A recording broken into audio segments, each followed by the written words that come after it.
पावन सतगुरु ग्रंथ साहिब की पूरी सजी सवारी गुरु सरूप साध संगत जी वाहिगुरू जी का खालसा वाहिगुरू जी की फतेह।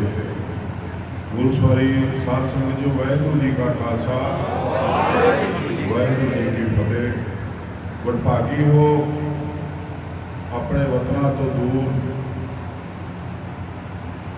रोजी रोटी की भाव तुम आए हो, फिर भी एक जरा इंसानी जिंदगी का मकसद है वो उसको तुम सामने रख के गुरु साहब की सहायता ले रहे हो। गुरु साहब जी की सहायता तो बिना ये साडा मनुखा जन्म जरा बेशकीमत जन्म है, दुर्लभ जन्म पुण्य फल पायो। जिहड़ा पुण्य के बदले एक पदार्थ मिलता है वो सफल हो सके, क्योंकि 84 लाख जूना 45 लाख जूना समुद्र में 45 लाख धरती के आकाश में उड़दियाँ ने, धरती से रींगदियाँ ने। उन्होंने सब तो उत्तम जून है तो मनुखा जून है, जिस जून को सफल करने लिए गुरु नानक साहब जी ने साढ़े ते परोपकार किए। गुरु नानक साहब जी को लैके 10वें पातशाह तक 240 साल का समा गुरु साहब जी के परिवार का कुर्बानियां ते तशद्दद वाला जदोजहद वाला समा सी, जिस समय सानू उन्होंने जीवन जाच दी, सब खालसा धर्म दिता। एक मर्यादा जिहड़ी मर्यादा सानू एक बंध दे विच रख के तोड़ सके। साडी मनुखा जीवन की जिन्नी क लंबी उम्र है, फरीद जी ने बड़ा सोहना दृष्टांत दिता। लंबी लंबी नदी बहे कंधी घेरे हेठ, बेड़े में कप्पर क्या कहे या कापर रहे सुचेत। जदों असी इस लंबी उम्र को मर्यादा के बंधों में बन के तोड़िए, फिर सानू ये माया का प्रभाव कुछ नहीं कह सकता। पर जदों असी मर्यादा तो बाहर हो के गुरु तो विहोणे हो के अपने मन के मरीद बन के ये जीवन गुजारते हैं, उदों असी असफल हो जाते हैं। उदों असी इस जीवन को कौडी के बदले त्याग देते हैं, पापां की पंड लैके परमात्मा के दर ते जाते हैं, जिथे सानू रे के शब्द सुनने मिलते हैं। असी रोज़ शाम को तुसी गुरसिख हो, शाम को रहना साहब का पाठ करते हो, सानू उस पाठ के रोज़ गुरु साहब हिदायत करते हैं कि जे तुहानू ये मनुखा जन्म मिलिया है, इस जन्म को सफल करने लई परमात्मा की शरण लै, गुरु की शरण लै। गुरु साहब फरमाउंदे ने कि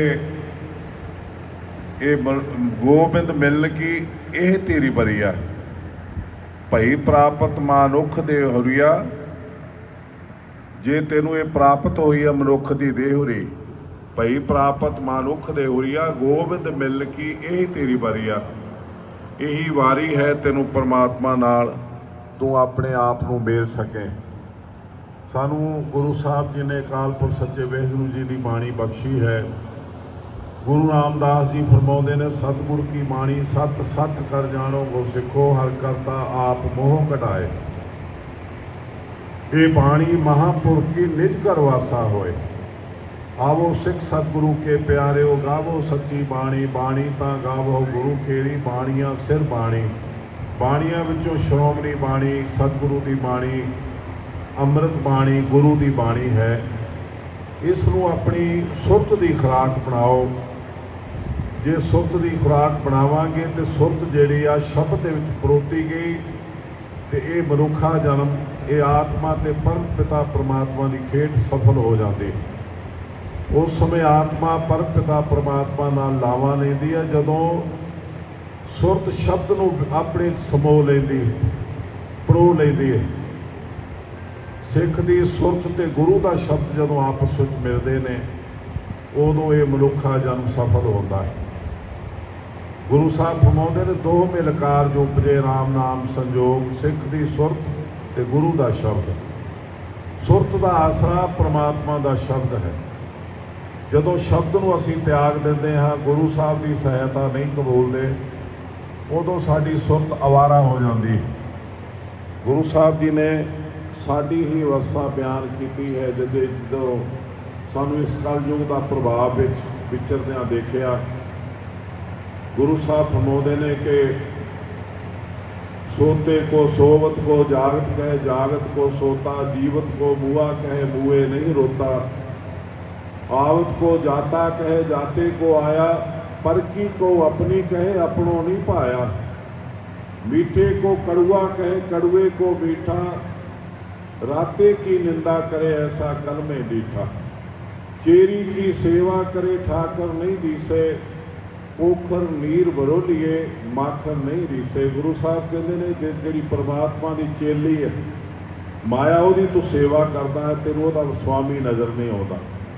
पानी नूं रिड़किया मक्खन नहीं निकलना। गुर शब्द के नाल अपनी सांझ पाओ। वडियाई दे प्रशंसा के पात्र हैं नौजवान वीर तुहाडे इलाके दे, जिन्हां ने तुहानूं सोसाइटी बना के अपने गुरु घर वाल प्रेरणा कीता आउण लई। पैर उही सफल ने जिहड़े गुरु घर वाल आउण, हथ उही सफल है जिहड़े सेवा करन, सिर उही सफल है जिहड़ा गुरु साहब जी के अगे निवे। तो सानू ये जीवन जाच अपना के ही अपने मनुखा जीवन को सफल करने का एक सुभाग प्राप्त होया है। मैं आप सब नूं मैं बहुत बेशकीमत समझ होंदे ने ਜਦੋਂ ਵਿਦੇਸ਼ਾਂ ਵਿੱਚ ਆ ਕੇ ਤੇ ਸੰਗਤ ਕਿਤੇ ਐਤਵਾਰ ਨੂੰ ਜਾਂ ਸ਼ਨੀਚਰਵਾਰ ਨੂੰ ਟਾਈਮ ਕੱਢਦੀ ਤੇ ਗੱਲ ਕਰ ਸਕਦਾ ਹੈ ਸਿੱਖ। ਪਰ ਮੈਨੂੰ ਜਿਹੜਾ ਜਿੰਨਾ ਕੁ ਸਮਾਂ ਮਿਲਿਆ ਉਹਦੇ ਸਮੇਂ ਦੇ ਵਿੱਚ ਪੰਜਾਬ ਦੀ ਗੱਲ ਵੀ ਤੁਹਾਡੇ ਨਾਲ ਕਰਨੀ ਹੈ, ਕਿਉਂਕਿ ਸਾਡਾ ਮੂਡ, ਸਾਡਾ ਪਿੱਲਰ ਜਿਹੜਾ, ਸਾਡੀ ਧਰੋਹਰ ਜਿਹੜੀ ਉਹ ਅਕਾਲ ਤਖ਼ਤ ਸਾਹਿਬ ਹੈ, ਜਿੱਥੇ ਅਕਾਲ ਪੁਰਖ ਸੱਚਾ ਵਾਹਿਗੁਰੂ ਆਪ ਪਾਤਸ਼ਾਹ ਮੀਰ ਹੈ, ਉਹਦਾ ਪੈਗਾਮ ਦੇਣ ਵਾਲਾ ਪੈਗੰਬਰ ਪੀਰ, मीर ते पीर का कंसैप्ट अकाल तख्त साहब। उस अकाल तख्त साहब के उत्ते दसम पातशाह जिसने सानू पंथ ते ग्रंथ दियाँ जिम्मेवारियां दे के पंथ ते ग्रंथ दे लड़ लाया, वो पंथ ते ग्रंथ का सिद्धांत सुशोभित है, वो अज सुरक्षित नहीं है। तुसीं भी जानते हो जिहड़े पंथ ते ग्रंथ का सिद्धांत ही पातशाही सी, इस पातशाही की सरपरस्ती थले कौम ने जिउणा सी।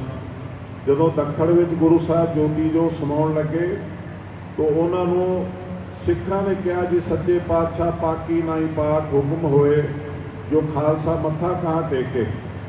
तो गुरु साहब का हुक्म सी मैं खालसा अकाल को सौंपा, जो खालसे की रहत पचारेगा तिसका बेली, जब ये कहे विप्रन की रीत मैं ना करूँ इनकी प्रतीत, मेरी आत्मा ग्रंथ विच प्राण पंथ विच। अज तुसीं सारे देखते हो पंथ ते ग्रंथ का सिद्धांत रुल गया, ग्रंथ भी रुलिया ते पंथ भी रुलिया। असीं अपनी अखां सामने देखिया ते रोलन वाले अज भी साडी कौम के ठेकेदार बने हुए। ये है साडा दुखांत। सानू पैर पैर ते जिहड़ियां प्रॉब्लम आ रही, लड़ाइयां पै रही गुरु घरां च, ਉਹਦਾ कोई सिक्का नहीं निकलता। इस करके नहीं साडा किला कमज़ोर है। सानू कितों आवाज़ नहीं आउंदी कि तुसी गुरमत नूं अपना के चलो, बल्कि धड़ेबाजियां विच सानू उलझा के साडी कौम नूं रोल दिता साडे लीडरां ने। कदी निहाल सिंह हुंदे सी, कवि राज उन्हां नूं कहा जांदा, निहंग सिंह सी। सदी पहला उन्होंने गुरु गोबिंद सिंह जी नूं अपनी यही जिहड़ा अंदेशा सी उन्होंने वो प्रगट किया। वो गुरु साहब जी नूं संबोधन हो के कहते, श्री गुरु गोबिंद सिंह हाथ जोर जोर कहूँ, आपके वचन की प्रतीत कौन मानेगो, पंथ की रखो तो ग्रंथ की रहेगी नाथ, रखो जो ना पंथ की ग्रंथ कौन मानेगो। हुण पंथ जदों करतार तो बेमुख व्यक्तियों के अधीन हो गया, उन्हां दा नौकर हो गया, जिहड़े कारोबारी ने, जिहड़े गुरमत तो दूर ने, जिहड़े ना गुरु साहब जी के अमृत लैण तो भी कहते एक सज़ा है सानू, उन्हां दे हत्थ असीं पंथ नूं दे दिता ते उन्हां ने पंथ नूं अपना नौकर कर लिया। फिर सानू रहनमाई कित्थों मिलनी। असीं उन्नी देर तक अज कोई भी मसला पंजां प्यारिਆਂ ਦੇ ਕੋਲ है नहीं। ਪੰਜਾਂ ਪਿਆਰਿਆਂ ਕੋਲ ਇੰਨੀ ਤਾਕਤ ਨਹੀਂ ਜੋ ਆਪਣੀ ਕੌਮ ਦੀ ਹੋਣੀ ਨਾਲ ਨਜਿੱਠ ਲੈਣ। ਅੱਜ ਤੁਸੀਂ ਦੇਖ ਰਹੇ ਹੋ 13ਵਾਂ ਸਾਲ ਜਾ ਰਿਹਾ, ਪ੍ਰਬੰਧਕ ਕਮੇਟੀ ਦੇ ਇਲੈਕਸ਼ਨ ਨਹੀਂ ਹੋ ਰਹੇ, ਪਰ ਅਕਾਲ ਤਖਤ ਦੀ ਕੋਈ ਆਵਾਜ਼ ਨਹੀਂ, ਕਿਉਂਕਿ ਅਕਾਲ ਤਖਤ ਜਿਹੜਾ ਨਿਗੋਰਿਆਂ ਦੇ ਵੱਸ ਪਿਆ ਹੋਇਆ। ਅਸੀਂ ਦੇਖ ਰਹੇ ਗੁਰੂ ਘਰ ਦਾ ਸਰਮਾਇਆ, ਗੁਰੂ ਦੀ ਗੋਰ ਜਿਹੜੀ ਅਰਬਾਂ ਖਰਬਾਂ 'ਚ ਹੈ। ਜੇ ਅਸੀਂ ਆਲ ਇੰਡੀਆ ਐਕਟ ਬਣਾ ਕੇ ਅੱਜ ਗੁਰਦੁਆਰਿਆਂ ਦੀ ਗੋਰ ਇਕੱਠੀ ਕਰ ਲਈਏ, ਨੰਦੇੜ ਸਾਹਿਬ, ਪਟਨਾ ਸਾਹਿਬ, ਪਾਉਂਟਾ ਸਾਹਿਬ, ਹਰਿਆਣਾ ਦੀ ਕਮੇਟੀ, ਅੰਮ੍ਰਿਤਸਰ ਦੀ ਕਮੇਟੀ, ਕਸ਼ਮੀਰ ਦੀ ਕਮੇਟੀ, ਇਹ ਸਾਰੀਆਂ ਗੋਲਕਾਂ ਨੂੰ, ਦਿੱਲੀ ਦੀ ਕਮੇਟੀ, ਇਹ ਸਾਰੀਆਂ ਗੋਲਕਾਂ ਨੂੰ ਅਸੀਂ ਇਕੱਠਿਆਂ ਕਰ ਦਈਏ ਤੇ ਬਹੁਤ ਵੱਡੀ ਸਰਕਾਰ ਦਾ ਬਜਟ ਦੇ ਪਿੱਛੇ ਰਹਿ ਜਾਂਦਾ। ਪਰ ਸਾਡੀ ਕੌਮ ਦੇ ਵਿੱਚ ਅੱਜ ਇੱਕ ਬੱਚਾ ਨਹੀਂ ਸਾਨੂੰ ਪ੍ਰਬੰਧਕ ਕਮੇਟੀ ਉਂਗਲ ਕਰਕੇ ਕਹਿ ਸਕਦੀ ਕਿ ਇਸ ਬੱਚੇ ਨੂੰ ਅਸੀਂ ਐਜੂਕੇਸ਼ਨ ਦਵਾਈ, ਇਸ ਬੱਚੇ ਨੂੰ ਅਸੀਂ ਪੜ੍ਹਾ ਕੇ ਡੀਸੀ ਬਣਾਇਆ ਜਾਂ ਡਾਕਟਰ ਬਣਾਇਆ। ਇੱਕ ਬੱਚੇ ਨੂੰ 100 ਸਾਲ ਦੇ ਵਿੱਚ ਸਾਡੇ ਬੱਚੇ ਜਿਹੜੇ ਰੁਲਦੇ ਪਏ ਨੇ ਤੇ ਅਸਾਈਆਂ ਦੇ ਸਕੂਲਾਂ 'ਚ ਮਜਬੂਰ ਹੋ ਰਹੇ ਨੇ 10+2 ਤੱਕ ਫ੍ਰੀ ਵਿੱਦਿਆ ਲੈਣ ਲਈ ਅਸਾਈ ਬਣ ਕੇ। ਪਰ ਸਾਡੀ ਕਮੇਟੀ ਦੇ ਲੀਡਰ ਸੁੱਤੇ ਪਏ ਨੇ ਤੇ ਗੋਰਕਾਂ ਗਿਣ ਕੇ ਪੈਸੇ ਖਾਣ ਤੋਂ ਬਿਨਾਂ ਕੋਈ ਕੰਮ ਨਹੀਂ ਉਹਨਾਂ ਨੂੰ। ਜ਼ਮੀਨਾਂ ਗੁਰੂ ਦੀਆਂ ਬੇਸ਼ਕੀਮਤ ਤਬਾਦਲੇ ਹੋ ਰਹੇ ਨੇ। 12-12 ਕਰੋੜ ਦਾ ਕਿੱਲਾ 35-35, 40-40 ਲੱਖ ਦੇ ਕਿੱਲੇ ਦੇ ਨਾਲ ਬਦਲਿਆ ਜਾ ਰਿਹਾ। ਉਹਦੇ ਵਿੱਚੋਂ ਪੈਸੇ ਮੋਟੀਆਂ ਰਕਮਾਂ ਖਾ ਕੇ ਟੱਬਰ ਪਾਲੇ ਜਾ ਰਹੇ ਨੇ, ਪਰ ਅਸੀਂ ਸੁੱਤੇ ਪਏ। ਤੇ ਗੁਰੂ ਸਾਹਿਬ ਸਾਨੂੰ ਸੁਚੇਤ ਕਰਦੇ, ਸੁੱਤਿਆਂ ਹੀ ਨਾ ਬੀਤ ਜਾਵੇ ਕਿਤੇ, ਇਹ ਜਨ ਉਥਾਰੇ ਦੱਬਿਓ ਸੁੱਤਿਆਂ ਗਈ ਵਹਾਏ। ਸਾਡੀ ਸੁੱਤਿਆਂ ਹੀ ਨਾ ਬੀਤ ਜਾਵੇ। ਇਸ ਕਰਕੇ ਮੈਂ ਤੁਹਾਡੇ ਚਰਨਾਂ 'ਚ ਬੇਨਤੀ ਕਰਦਾ, ਆਪਣੇ ਗੁਰੂ ਘਰ ਨੂੰ ਬਚਾ ਲਓ। ਕਿਸੇ ਪਾਰਟੀ ਨਾਲ ਰਹੋ, ਕਿਤੇ ਰਾਜਨੀਤੀ ਕਰੋ, ਪਰ ਇੱਕ ਧਰਮ ਨੂੰ ਬਚਾਉਣ ਲਈ ਸਾਡਾ ਸਾਥ ਦਿਓ। ਅਸੀਂ ਪੰਥਕ ਅਕਾਲੀ ਲਹਿਰ ਬਣਾਈ ਆ, ਨਰੋਲ ਰਿਲੀਜੀਅਸ ਪਾਰਟੀ, ਨਰੋਲ ਧਾਰਮਿਕ ਪਾਰਟੀ। ਇਹ ਪਾਰਟੀ ਰਜਿਸਟ੍ਰੇਸ਼ਨ ਕਰਵਾਈ ਹੈ, ਕੋਈ ਇਹਦੇ ਵਿੱਚੋਂ ਸਾਡਾ ਮੈਂਬਰ MLA ਜਾਂ MP ਨਹੀਂ ਖੜਾ ਹੋ ਸਕਦਾ। ਅਸੀਂ ਨਰੋਲ ਧਰਮ ਦੀ ਸੇਵਾ ਕਰਨ ਵਾਲਿਆਂ ਨੂੰ ਆਪਣੀ ਪਾਰਟੀ ਥਾਂ ਦਿੰਦੇ। ਅਸੀਂ ਚਾਹਾਂਗੇ ਤੁਸੀਂ ਕਿਸੇ ਵੀ ਪਾਰਟੀ 'ਚ ਰਹਿ ਕੇ ਸਾਨੂੰ ਧਰਮ ਦੀ ਵੋਟ ਪਿੰਡ ਵਿੱਚ ਦਿਓ। ਆਪਣੇ ਅੰਮ੍ਰਿਤਸਰ ਤੋਂ ਜਾਂ ਕਿਸੇ ਵੀ ਜ਼ਿਲ੍ਹੇ ਤੋਂ ਤੁਸੀਂ ਆਏ ਹੋ, ਇੱਥੇ ਹਰੇਕ ਜ਼ਿਲ੍ਹੇ ਦੇ ਵਿੱਚ ਆਪਣੇ ਭੈਣ ਭਰਾਵਾਂ ਨੂੰ, ਰਿਸ਼ਤੇਦਾਰਾਂ ਨੂੰ ਪ੍ਰੇਰੋ।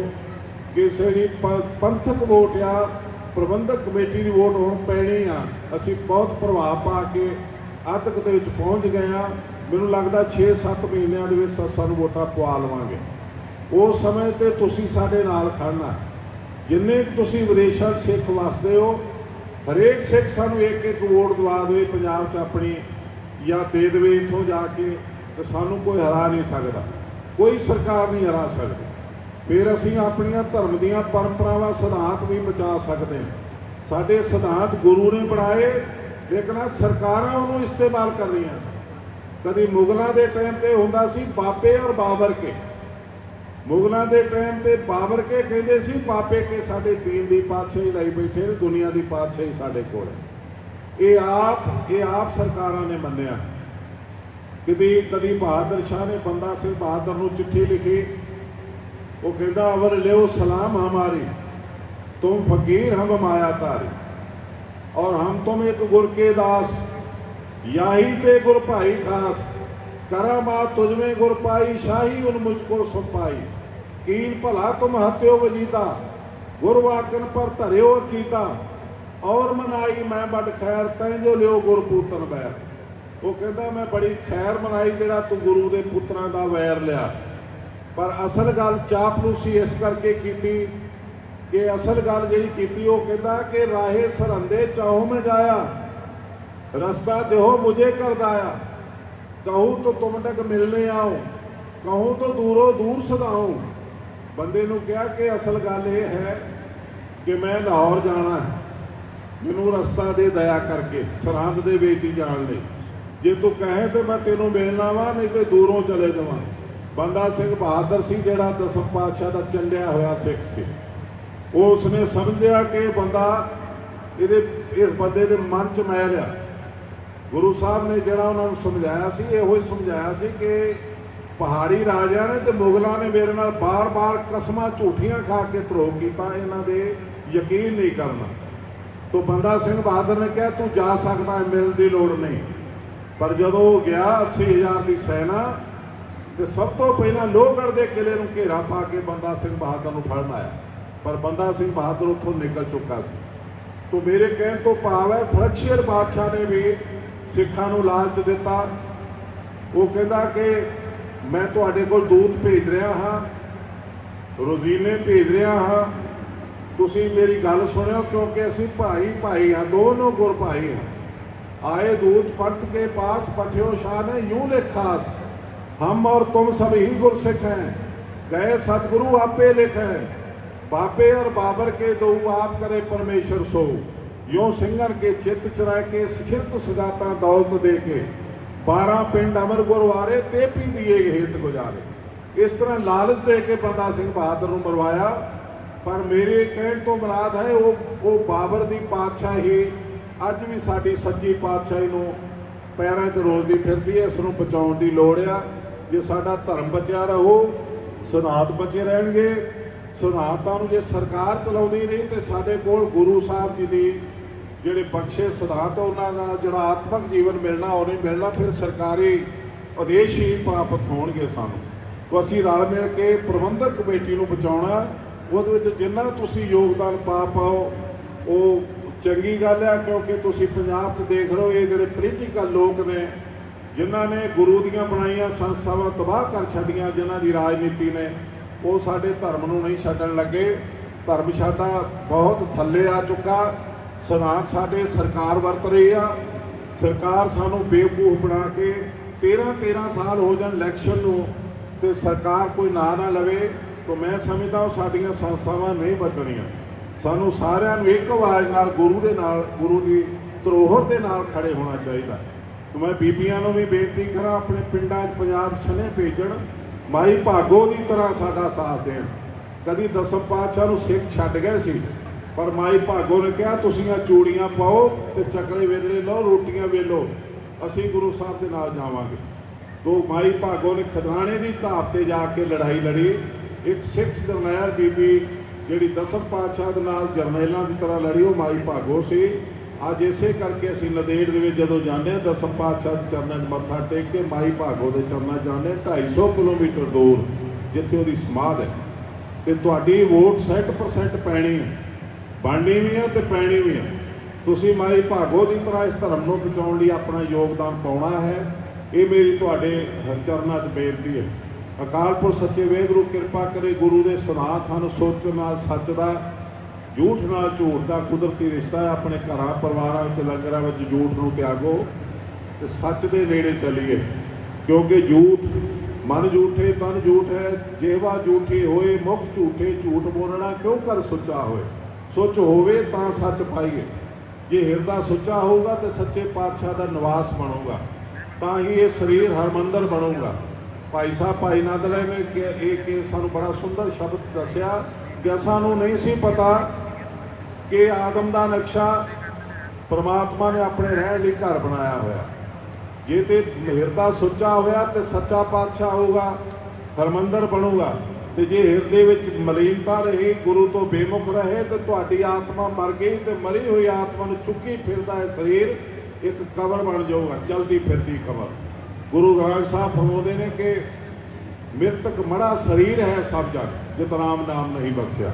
ਜਿਸ ਪਰਮਾਤਮਾ ਨੇ ਤੁਹਾਨੂੰ ਸੋਹਣੀ ਜ਼ਿੰਦਗੀ ਦਿੱਤੀ, ਸੋਹਣਾ ਸਰੀਰ ਦਿੱਤਾ, ਸੁੱਖ ਸਹੂਲਤਾਂ ਦਿੱਤੀਆਂ, ਜੇ ਤੁਸੀਂ ਉਸ ਨੂੰ ਨਹੀਂ ਸਮਰਿਆ ਤੁਹਾਡੀ ਆਤਮਾ ਮਰ ਜਾਊਗੀ ਤੇ ਮਰੀ ਹੋਈ ਆਤਮਾ ਨੂੰ ਚੁੱਕੀ ਫਿਰਦਾ ਸਰੀਰ ਇੱਕ ਚਲਦੀ ਫਿਰਦੀ ਕਬਰ ਅਖਵਾਊਗਾ। ਇਸ ਤੋਂ ਇਲਾਵਾ ਹੋਰ ਕੁਛ ਨਹੀਂ। ਤੇ ਸਾਨੂੰ ਆਪਣੇ ਜੀਵਨ ਸਵਾਰਨ ਲਈ ਗੁਰਬਾਣੀ ਦਾ ਆਸਰਾ ਲੈਣਾ ਬੇਹੱਦ ਜ਼ਰੂਰੀ ਹੈ। ਆਪਣੇ ਬੱਚਿਆਂ ਨੂੰ ਪੰਜਾਬੀ ਪੜ੍ਹੋ ਆਪ ਵੀ, ਤੇ 2 ਭਾਗਾਂ ਸੈਂਚੀਆਂ ਲਿਆ ਕੇ ਆਪਣੇ ਘਰ ਗੁਰੂ ਗ੍ਰੰਥ ਸਾਹਿਬ ਦੀ ਬਾਣੀ ਦਾ ਅਧਿਐਨ ਕਰੋ। ਕਰਮ ਕਾਂਡਾਂ ਤੋਂ ਬਚੋ। ਜੇ ਪਿਆਸ ਤੁਹਾਨੂੰ ਲੱਗੀ ਹੈ ਤੇ ਆਪ ਛਕੋ, ਭੁੱਖ ਤੁਹਾਨੂੰ ਲੱਗੀ ਹੈ ਤੇ ਆਪ ਛਕੋ। ਗ੍ਰੰਥੀ ਸਿੰਘ ਛਕਦੇ ਰਹਿਣ, ਤੁਹਾਨੂੰ ਉਹਦਾ ਰਜੇਵਾ ਨਹੀਂ ਆਉਣਾ। ਜਿਹੜੀ ਇਹ ਆਤਮਾ ਦੀ ਖੁਰਾਕ ਹੈ, ਤੁਹਾਡੀ ਆਤਮਾ ਆਪ ਰਸ ਲਊਗੀ ਤਾਂ ਹੀ ਉਹਦਾ ਫਾਇਦਾ ਹੋਊਗਾ। ਸੋ ਸਮੂਹ ਸੰਗਤਾਂ ਦਾ, ਪ੍ਰਬੰਧਕ ਵੀਰਾਂ ਦਾ ਬਹੁਤ ਬਹੁਤ ਧੰਨਵਾਦ ਜੀ। ਵਾਹਿਗੁਰੂ ਜੀ ਕਾ ਖਾਲਸਾ, ਵਾਹਿਗੁਰੂ ਜੀ ਕੀ ਫਤਿਹ।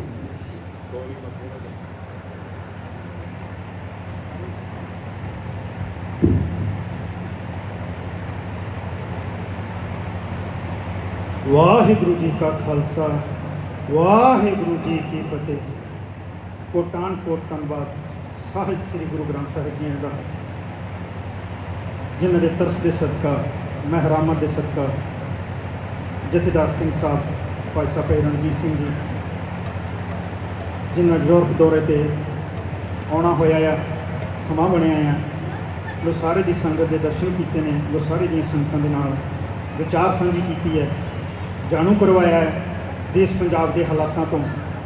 ਸਿੰਘ ਸਾਹਿਬ ਮਹਾਂਪੁਰਖ ਭਾਈ ਸਾਹਿਬ ਰਣਜੀਤ ਸਿੰਘ ਜੀ, ਐਵੇਂ ਕਹਿ ਲਈਏ ਇਹਨਾਂ ਨੂੰ ਕੋਈ ਅਤਕਥਨੀ ਨਹੀਂ, ਇਹਨਾਂ ਆਪਣਾ ਪੂਰਾ ਜੀਵਨ, ਪੂਰੀ ਜ਼ਿੰਦਗੀ ਆਪਣੀ ਆਜ਼ਾਦੀ ਵਾਸਤੇ ਲਾ ਦਿੱਤਾ। ਆਪਣੀ ਆਜ਼ਾਦੀ, ਮੈਂ ਸਿੱਖ ਕੌਮ ਦੀ ਆਜ਼ਾਦੀ ਤੋਂ ਕਹਿ ਰਹੇ ਹਾਂ, ਸਾਨੂੰ ਯਾਦ ਰੱਖਣ ਵਾਸਤੇ ਸਿੰਘ ਸਾਹਿਬ ਹੋਰਾਂ ਆਪਣੀ ਜ਼ਿੰਦਗੀ ਲਾ ਦਿੱਤੀ ਹੈ। ਗੁਰੂ ਪਿਆਰ ਵਾਲਿਓ, ਅੱਗੋਂ ਗੱਲ ਸੁਣਨੀ ਸਾਡਾ ਫਰਜ਼ ਹੈ, ਜੋ ਸਾਨੂੰ ਕਹਿ ਰਹੇ ਨੇ ਉਹ ਮੰਨਣਾ ਸਾਡਾ ਫਰਜ਼ ਹੈ। ਪੋਲੀਟੀਕਲ ਪਾਰਟੀ ਕਿਸੇ ਨੂੰ ਵੀ ਜਵਾਨ ਕਹਿ ਕੇ ਰੱਖੋ, ਕਿਸੇ ਵੀ ਦੇਸ਼ ਦੇ ਵਿੱਚ ਵਸੋ, ਭਲਾ ਜੇ ਆਪਾਂ ਆਪਣੇ ਦੇਸ਼ ਪੰਜਾਬ ਦਾ ਲੋੜਾਂਗੇ ਤਾਂ ਹੀ ਸਾਡਾ ਭਲਾ, ਸਾਡੀ ਆਉਣ ਵਾਲੀ ਪੀੜ੍ਹੀ ਦਾ ਭਲਾ ਹੋ ਸਕਦਾ ਆ, ਸਾਡੇ ਗੁਰਧਾਮ ਆਜ਼ਾਦ ਹੋ ਸਕਦੇ ਆ, ਅਸੀਂ ਸੁਖੀ ਵੱਸ ਸਕਦੇ ਹਾਂ। ਧਰਮ ਵਾਲੇ ਪਾਸਿਓਂ ਪੋਲੀਟੀਕਲ ਪਾਰਟੀਆਂ ਕੋਈ ਵੀ, ਹੁਣ ਜਿਵੇਂ ਇਸ ਦੇਸ਼ ਦੇ ਵਿੱਚ ਵੀ ਜਿਹੜੇ ਧਾਰਮਿਕ ਸਥਾਨ ਨੇ ਜਾਂ ਧਾਰਮਿਕ ਸੰਸਥਾ ਆ ਉਹ ਵੱਖਰੀ ਚੱਲਦੀ ਹੈ, ਅਤੇ ਪੋਲੀਟੀਕਲ ਪਾਰਟੀ ਕੋਈ ਵੀ ਹੋਵੇ, ਜਿਵੇਂ ਕਿ ਇਸ ਦੇਸ਼ ਦਾ ਸੰਵਿਧਾਨ ਵੀ ਹੈ ਕਿ ਧਰਮ ਨਿਰਪੱਖ ਆ। ਇਸ ਦੇਸ਼ ਦਾ ਸੰਵਿਧਾਨ ਮੁਤਾਬਕ ਕੋਈ ਵੀ ਧਰਮ ਨਹੀਂ ਹੈ, ਜਦ ਕਿ ਧਰਮ ਦਾ ਡੰਡਾ ਐਡਾ ਸਖਤ ਆ। ਆਪਾਂ ਵੀ ਜਾਣਦੇ ਹਾਂ ਕਿ ਕੋਈ ਵੀ ਕਾਨੂੰਨ ਨੂੰ ਇਹ ਡੰਡਾ ਮਾਰ ਕੇ ਮਨਵਾ ਲੈਂਦੇ ਆ, ਜਿਸ ਨੂੰ ਆਪਾਂ ਪੋਪ ਕਹਿੰਦੇ ਹਾਂ ਜਾਂ ਇਸ ਦੇਸ਼ ਦੇ ਵਿੱਚ ਪਾਪਾ ਕਿਹਾ ਜਾਂਦਾ ਆ। ਸੋ ਹੁਣ ਗੁਰੂ ਪਿਆਰ ਵਾਲਿਓ, ਸੰਸਥਾ ਵੱਲੋਂ, ਸੰਸਥਾ ਦਸਾਰਾ ਵੱਲੋਂ, ਸਿੰਘ ਸਾਹਿਬ ਹੋਰਾਂ ਵੱਲੋਂ ਸਿੰਘ ਸਾਹਿਬ ਹੋਰਾਂ ਦਾ ਸਨਮਾਨ ਕੀਤਾ ਜਾਏਗਾ। ਇਹਨਾਂ ਨੂੰ ਮੋਮੈਂਟੋ ਭੇਟ ਕਰਵਾਇਆ ਜਾਏਗਾ, ਸਰੋਪਾ ਦੀ ਬਖਸ਼ਿਸ਼ ਕਰਵਾਈ ਜਾਏਗੀ। ਬੋਲੇ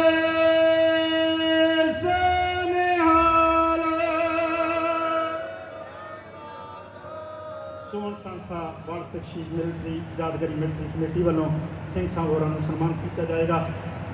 ਬੋਲੇ